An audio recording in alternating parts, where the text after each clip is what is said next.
Bonjour à toutes et à tous et bienvenue dans cette vidéo numéro 2 sur les guides du boss du monde. Et aujourd'hui on va s'intéresser à Mephisto, Pedro Mephisto. Alors contrairement à Null, le boss est moins technique. Alors c'était vraiment l'époque où il différenciait énormément les boss du monde. Donc tout ce que j'ai dit sur Null, il n'y a rien qui est valable sur Mephisto. En termes d'équipe, en termes de statistiques, en termes de rotation, en termes de difficulté, tout est totalement différent, c'est vraiment un autre boss, mais à mon avis, c'est un boss beaucoup plus simple à appréhender que Null. Null a quand même pas mal d'attaques qui vous obligent à bouger, vous enlève les buffs, voilà. Lui c'est juste, c'est incessant, il vous tape dessus de façon incessante, mais c'est quand même plus gérable à ma façon. Et donc on va se lancer tout de suite dedans. Alors, la première chose qui va nous frapper quand on va du coup se lancer contre le petit père Mephisto, voilà, c'est que il a pas de vie. Il a pas de vie. Il a pas de vie. Il a pas de barre de vie. Sa barre de vie, j'arrête de dire des conneries. Sa barre de vie, du coup, elle est dans le gris, dans le noir, comme vous pouvez dire, dans le marbre. Et juste en dessous, il y a une autre barre qui va se remplir à fur et à mesure qu'on va lui taper dessus. Pourquoi est-ce que sa barre de vie n'a pas de barre de vie? C'est sa première phase, sa première vie. À savoir que là où Null avait simplement un pattern principal où il descendait de sa chaise et qui allait tout changer autour de lui, Mephisto, lui, il a 3 vies en une seule. Il va avoir cette première barre de vie, cette première existence, avec tout un pattern, plein d'attaques qui lui sont vraiment propres et dédiées. Et il faudrait presque une vidéo dédiée à chacune de ces phases, ou en tout cas 5 minutes dédiées à chacune de ces phases, tant il a d'attaques à proprement parler avec chacune de ces phases. C'est vraiment un perso qui est un peu plus complexe, on va dire. Mais du coup, cette première barre de vie, elle est un peu contre-indicative, c'est-à-dire que vous n'allez pas voir à quel point vous lui tapez dessus. Vous n'allez pas savoir si vous lui faites vraiment mal ou si vous lui faites pas mal. Lorsque vous allez commencer à battre Mephisto les premières fois, vous n'allez pas savoir si vous lui faites suffisamment de dégâts pour pouvoir aller au niveau 2 ou si juste vous n'avez pas encore les dégâts pour lui taper dessus. Alors aujourd'hui, je pense que vu la vitesse à laquelle les joueurs montent en termes de puissance et vu les personnages qu'on a à l'heure actuelle, les puissances des persos qu'on a à l'heure actuelle, je pense que vous n'allez pas trop être confronté à ce problème. Mais au moment où moi j'avais commencé à taper sur Mephisto il y a quelques années de ça, mes premiers runs avec cette fameuse barre grise là, je ne savais pas si j'allais avoir assez de dégâts pour faire le niveau ou pas, parce que forcément vous n'avez aucune indication. Donc juste en dessous ici, c'est une barre de rage, globalement, ce qu'on peut dire. Quand vous allez taper sur Mephisto, cette barre va monter. Ça ne veut pas dire qu'il ne faut pas le taper pour autant, hein, le but c'est de le tuer. Hein. Mais du coup, quand vous allez taper dessus, la barre va monter, et lorsqu'elle arrivera au maximum, il va s'enrager, et là, un nouveau pattern s'offre à nous. Mais du coup, voilà. Ce que vous pouvez voir, c'est qu'effectivement, il ne va jamais s'arrêter de vous taper dessus, mais les attaques sont bien définies, et en termes de dégâts instant, il fait moins mal que les autres boss. C'est vraiment juste sur le long terme, il finit par faire très mal parce que c'est incessant. Il y a des dégâts qui pop dans tous les sens, etc., etc. Donc comme vous pouvez le voir, depuis tout à l'heure, je lui tape dessus, et là, la barre, on voit simplement qu'elle s'illumine quand je lui tape dessus, et on voit surtout que la barre en dessous, elle se remplit. Vous avez du coup cette attaque de Mephisto, où c'est une espèce de tempête qui va vous suivre. Et dans la première barre de vie, c'est vraiment pas ce Mephisto là, on va dire, qui va poser problème. J'espère juste qu'on peut l'enrager et pas qu'on a trop de dégâts, parce que sans ça, on va devoir faire ça avec un niveau un peu plus élevé. Voilà, parfait. Donc là, il est enragé, donc on a Doctor Strange juste à côté qui nous explique qu'il va nous aider à arrêter Mephisto et qu'il faut qu'on active les disques de sort. Donc comme vous pouvez le voir, il s'est balancé tout seul de son côté là-bas et il se charge, il est enragé. Et il y a une barre juste en dessous, accès de rage, un peu comme Null, ok? Et juste ici, vous avez un gros disque avec le chiffre romain 1 dessus. Donc là, on ne voit pas très bien, vous allez voir, je vais vous expliquer. Globalement, lorsque vous allez marcher sur le disque, vous allez en avoir un deuxième qui va apparaître à l'opposé de l'arène, puis un troisième, puis un quatrième, puis un cinquième, histoire de former une espèce de pentagramme. Lorsque les 5 sauts sont activés, le Docteur Strange va sortir Mephisto de sa stase, il va le bloquer dans le temps et il va l'empêcher de s'enrager, si on suit vraiment le principe du combat. Si vous ne le faites pas à temps, c'est-à-dire que là, si vous avez des capacités avec ignore, ciblage, etc., et que vous tapez sur Mephisto, ou que vous avez perdu du temps, vous galérez à avoir les disques, etc., lorsque la barre d'accélérage ici est à 0, du coup, tout ça disparaît et vous perdez un personnage. Le perso qui est engagé à l'heure actuelle meurt instantanément. Pareil, encore une fois, peu importe si votre perso de base a une résurrection ou s'il a une immortalité, votre perso va crever. Donc là, je vais vous montrer le système de disque, hein, du coup, le fameux disque de sort. Tac. Donc voilà, fais-le maintenant, dépêche-toi, fais-le pendant qu'il est affaibli. Il l'a bloqué dans le temps, comme vous pouvez voir. Et là, il est plus bloqué dans le temps, donc il peut recommencer à taper. Alors, il y a une petite particularité avec le moment où Mephisto se met en stase dans cette première phase de combat. C'est vrai que je l'ai dit tout à l'heure un peu vite, c'était pas forcément très clair. Si vous avez typiquement Wolverine, là sur la 5e compétence, si vous cliquez dessus longtemps, il va y avoir écrit en jaune permet d'attaquer les ennemis qui ont activé l'effet ignore ciblage. Okay, c'est-à-dire que toutes vos autres compétences, vous ne pourrez pas les lancer, mais celle-ci, vous allez pouvoir la lancer et vous allez pouvoir physiquement taper et faire des dégâts à Mephisto. Si vous avez assez de dégâts, vous pourrez le tuer quand il est dans cette phase. Okay, ce que ça veut dire, c'est que si vous le tuez pendant qu'il est dans sa phase d'énervement, plutôt que de courir après les disques, vous allez peut-être gagner du temps. Et si vous le tuez dans cette phase, il passera du coup à la phase d'après, au pattern d'après. Toute cette phase avec les disques là va disparaître. Okay, donc ça peut être une option que de lui taper dessus, histoire de vraiment lui enlever... je pense que si je fais un 5, voilà. Donc là, la barre ici disparaît. Là, ça veut dire qu'il est mort. Techniquement, sa première vie est terminé. Alors c'est très confus à l'arène, il se passe tout le temps plein de trucs, mais globalement là il fait une cinématique où il disparaît et il change de forme. Mais il y a beaucoup de choses à l'écran, on peut l'apercevoir ici, là il s'énerve. Et là, il a une vraie barre de vie avec 30 vies, enfin il a 30 barres de vie globalement. Et la barre d'enragement va revenir juste en dessous, vous en faites pas, elle est là. Cette phase de Mephisto est à mon sens la plus chiante. Si vous avez des persos un peu fragiles ou très statiques, oh là là, c'est l'enfer. Cette phase-là, elle est vraiment compliquée. La dernière phase, il fait beaucoup de dégâts, mais c'est relativement esquivable. Là, encore une fois, ça s'arrête jamais. Il vous étourdit. Et du coup, il faut beaucoup de résistance de base pour y survivre. Donc, c'est vraiment la phase la plus difficile de Mephisto. C'est celle sur laquelle il faut serrer les dents si vous galérez. Mais si au timer vous êtes bon, la phase 3 de Mephisto se fait plus simplement. Elle est un peu plus longue en termes de temps, d'où le fait d'être bien au niveau du timer. Là, on est trop bas en termes de timer, ça commence à être un peu short. On aurait dû initialement, voilà, pour faire un bon run, on va dire, vous pouvez prendre jusqu'à 1 minute pour faire la première barre de vie, la fameuse barre grise là. Au-dessus de ça, ça commence à être un peu limite. Vous allez pouvoir effectivement vous en sortir, peut-être si vous jouez très bien, mais vous allez avoir peu de marge d'erreur. Et du coup, globalement, si vous arrivez à être bon en termes de timer et en termes de dégâts, mais que juste il vous tue, prenez un peu plus de temps, esquivez un peu plus les attaques, passez cette fameuse phase, celle d'après est plus simple. Donc là, il s'énerve, il retire son trait de flamme juste ici, et ça, c'est la première compétence qui peut être compliquée. Vous voyez, il fait une espèce d'étoile de flamme. Si vous êtes dans l'étoile, le jet de flamme va vous pousser jusqu'à l'extrémité, et ensuite, vous prendrez des dégâts de feu de façon résiduelle. Alors, comme je l'ai montré dans ma vidéo sur Ghost Rider, effectivement, si vous avez beaucoup de résistance feu, voire si vous êtes immunisé aux dégâts de feu, le combat contre Mephisto peut être très drôle. Il va pas vous faire de dégâts ou très peu, il va pas vous toucher, ça peut effectivement être assez amusant. Par contre, si vous êtes avec un perso de type combat, hein, notamment je pense aux restrictions des niveaux 25 à 29, ça peut être un peu plus difficile, putain, si vous n'avez pas de perso vraiment costaud quoi. Donc là après, toutes les attaques de Mephisto sont vraiment... Oh putain, il l'a fait tout de suite, impeccable. Toutes les attaques de Mephisto dans cette phase là sont globalement pénible parce qu'en fait ça s'arrête jamais, il va vous bombarder la gueule sans interruption.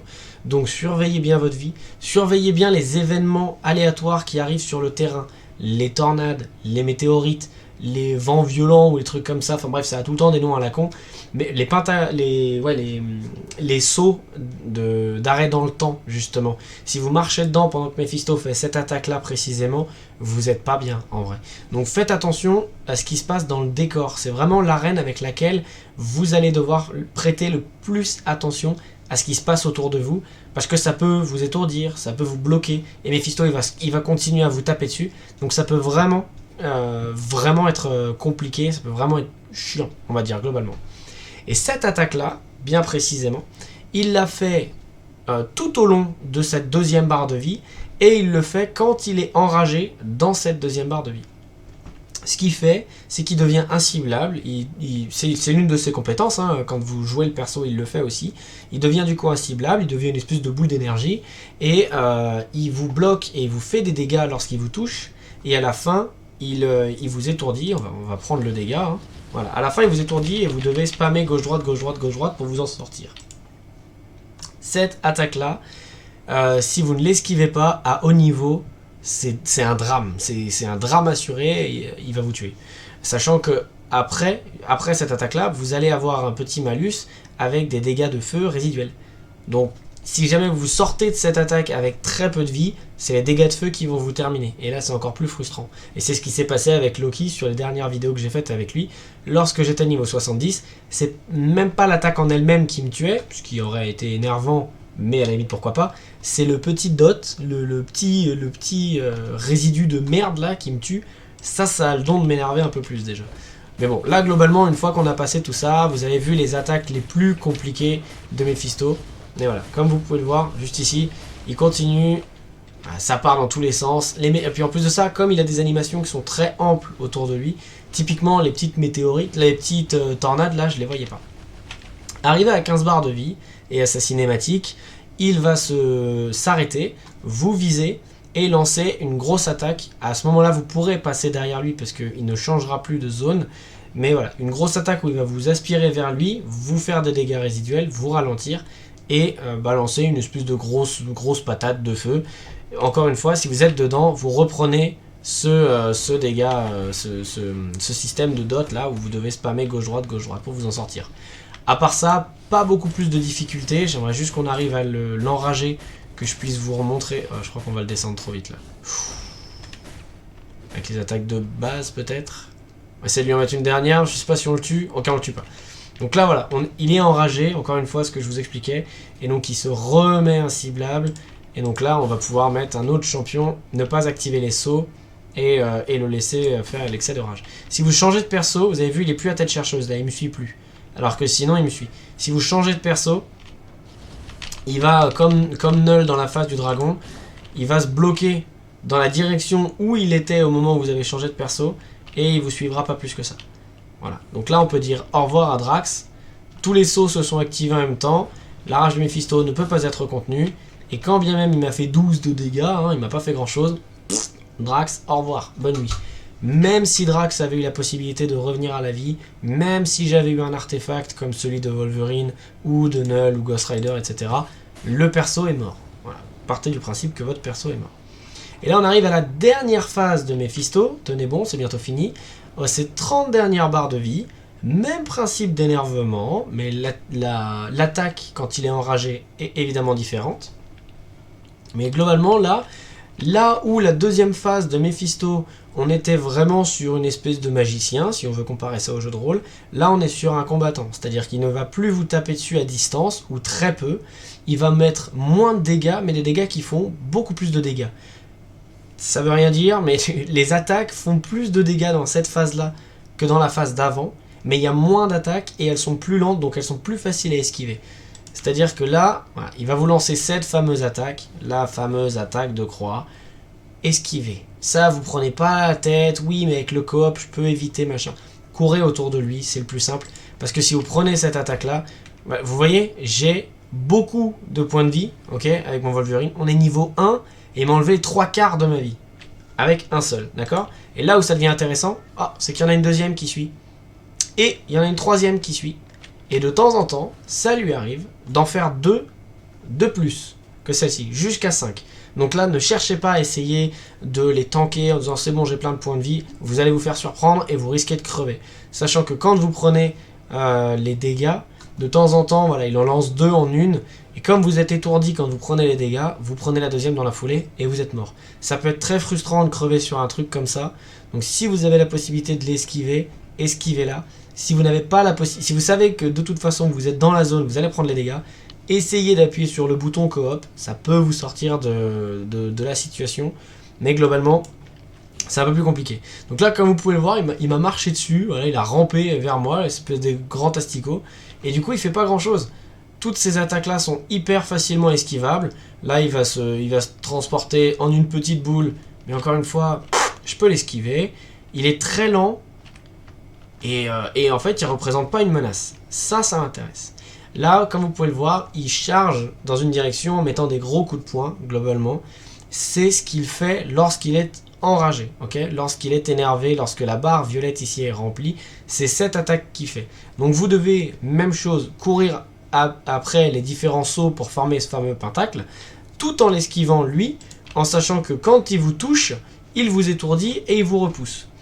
Donc si vous n'avez pas beaucoup de récupération de points de vie et que vous n'avez pas de diminution des affaiblissements, typiquement, vous risquez de vous faire étourdir, et de crever. Ça peut être frustrant ça aussi, donc faites attention à esquiver tout ça, parce que ça peut vous emmener dans un cercle vicieux et vous allez juste finir par crever. Donc partez du principe que visez les sauts quand il est énervé, c'est vraiment le seul truc à faire, vous le taperez dessus après, on s'en fout, on n'est pas là pour faire des techniques de dingue. Vous prenez les sauts histoire de l'étourdir lui, et lorsqu'il est étourdi, là vous lui balancez tout ce que vous avez. Et essayez de l'esquiver au maximum, parce que si vous prenez ces gros coups de poing là, vous allez vous être étourdi et être poussé.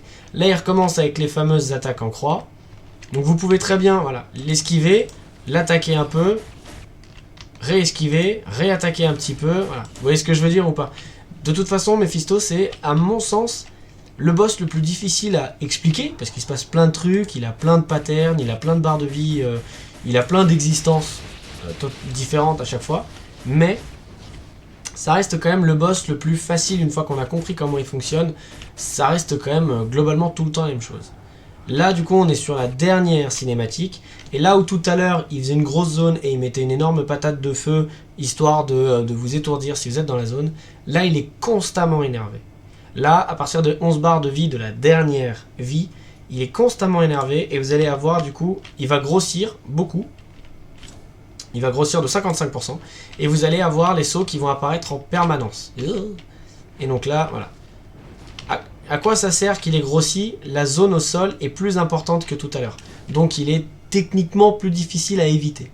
Donc là, le truc, sur la dernière barre de vie, courez sur les sauts, profitez de l'étourdissement que lui inflige Doctor Strange, et là, vous lui bombardez la tête. Ça peut être pénible parce que vous risquez de perdre un temps monumental à courir sur les sauts, et puis après à vous presser, à bombarder, etc. Et du coup à rater vos rotations de compétences, etc. Malheureusement, c'est la seule stratégie vraiment viable que je pourrais vous donner. Je pourrais vous dire, vous restez sur place et vous lui bourrez la gueule. Oui, mais si vous êtes capable de survivre et de lui faire les dégâts qu'il faut. Si vous êtes vraiment dans les premiers niveaux du boss, c'est un poil plus compliqué, on va dire, d'esquiver tout ça. Sachant qu'en termes de statistiques pures et dures, Mephisto est considéré comme un boss légende de niveau 2. C'est-à-dire qu'il a plus de statistiques que Null. Donc si vous galérez à faire le niveau 9 de Null en termes de dégâts, à proprement parler, c'est pas dit que Mephisto, vous ayez plus de facilité. Alors, vous pouvez en avoir, ceci dit. Parce que comme Mephisto est le seul boss à être vraiment différent des autres, tous les boss sont de type universel. Tous, ok? Gore, Jean Grey, enfin Phoenix, Ultron, Null, Kang. Tous universels, sauf Mephisto. Mephisto est de type explosion. Et du coup, ça il ne change pas la règle. Hein. Le type explosion est plus faible contre le type vitesse. Donc si vous avez la possibilité d'avoir n'importe quel personnage vitesse intéressant, même un Spider-Man, d'accord? Même un Spider-Man avec un bon artefact, avec histoire d'éviter tous les dégâts qu'il fait, avec un CTP, je sais pas moi, d'énergie, de destruction, avec ce que vous avez, même un Spider-Man a des dégâts augmentés contre Mephisto, à condition d'avoir le type du perso, c'est pour ça que c'est très important, le type du perso augmenté un petit peu, d'accord? Donc, Mephisto a cette grosse faiblesse là par rapport aux autres boss. Donc c'est une faiblesse que vous devez d'exploiter. Si vous avez Luna Snow, si vous avez Ant-Man, si vous avez Shadow Shell, Malicia, même Malicia à l'ancienne avec cet uniforme, elle est géniale. Si vous avez... typiquement, si vous commencez entre guillemets dans le jeu et que vous avez le choix entre Captain America, Iron Man, Thor et la Veuve Noire, privilégiez la Veuve Noire. Elle a ce bonus de vitesse que les autres n'ont pas. Elle a ce bonus de dégâts et de résistance contre Mephisto. Donc la Veuve Noire peut être un excellent choix. Bref, je pense que vous comprenez où est-ce que je veux en venir avec ça. Je ne vais pas vous faire toute la liste des personnages de type vitesse. Mais globalement, si vous avez du mal en termes de dégâts, à proprement parler à lui faire mal, autant Null, vous pouviez essayer de passer au travers son esquive, parce qu'il esquive tout et ça peut expliquer pourquoi vous n'avez pas les dégâts. Mephisto, lui, globalement, n'esquive rien, d'accord? Il n'a pas de grosse esquive. Par contre, il a la faiblesse d'être explosion et pas universel.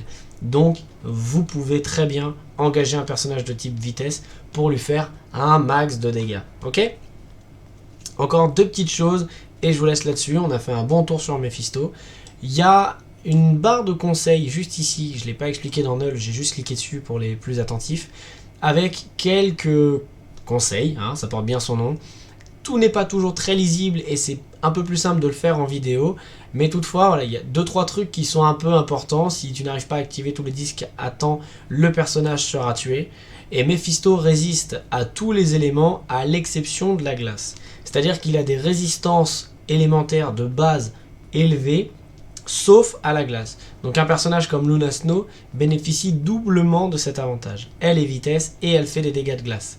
Si par exemple, encore une fois, vous galérez à ce niveau-là qui a posé problème à beaucoup de gens, ces 5 niveaux-là, du niveau 25 jusqu'au niveau 29, étant donné que c'est combat, c'est techniquement les niveaux les plus difficiles parce que vous allez être en malus. Ok, forcément, comme il est de type explosion, les types combat ne lui feront pas beaucoup de dégâts par rapport au reste.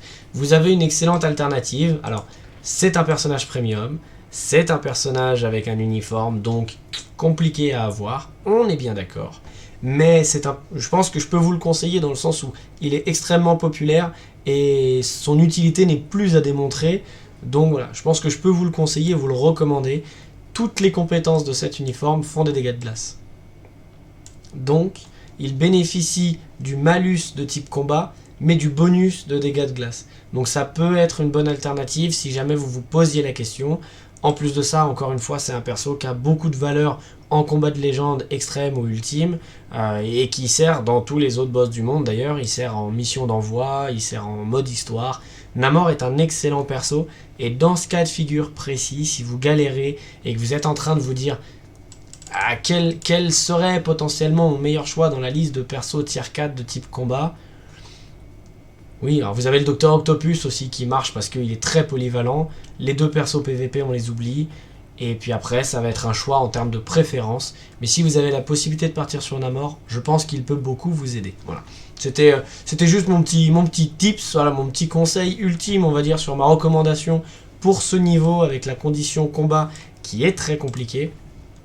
Comme pour les boss de monde ultime, le mode légende peut vous laisser les coffres, le butin spécial du boss du monde. Ces coffres changent tous les 10 niveaux. Okay, là, vous voyez qu'il est vert. Là, il devient bleu parce qu'on est au niveau 20. Il devient violet à partir du niveau 30, etc. Jaune au niveau 40 et rouge à partir du niveau 50. Et il restera rouge jusqu'à la fin.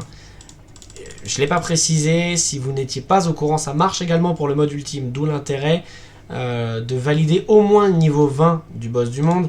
Si vous cliquez sur le butin En dessous, le niveau 20, vous avez ce type de récompense. Si vous cliquez sur le même coffre à partir du niveau 20, voilà, quand le coffre est bleu, vous avez la possibilité d'obtenir CTP, carte de comics premium en plus. Alors, il faut avoir un coffre et il faut avoir de la chance sur le coffre. On est bien d'accord, mais c'est une possibilité. Il y a des chanceux parmi vous, voilà. Donc, allez-y, mais d'où l'intérêt de toujours essayer d'être au-dessus du niveau 20, même quand vous n'avez pas trop le temps et vous essayez de faire vos boss du monde histoire de vous débarrasser de la quête. Partez du principe que si ça vous rapporte un CTP, vous allez vraiment être super content. Et bon, c'est une chance que vous pouvez prendre, quoi. Donc voilà, j'espère que cette petite vidéo sur Mephisto vous a plu. Et demain, on se retrouve pour Infinity Ultron, qui est un boss un peu plus compliqué. J'espère que les vidéos vont pas trop s'allonger en termes de temps, parce que là, ça fait déjà bientôt 26 minutes. Et je suis désolé de vous prendre autant de temps. Mais en tout cas, merci pour votre fidélité. Merci de suivre la vidéo. N'hésitez pas, commentaire, pouce en l'air, ça fait vraiment plaisir. Ça m'encourage vraiment à continuer. Et puis, on se voit du coup dès demain pour une prochaine vidéo. Allez, ciao!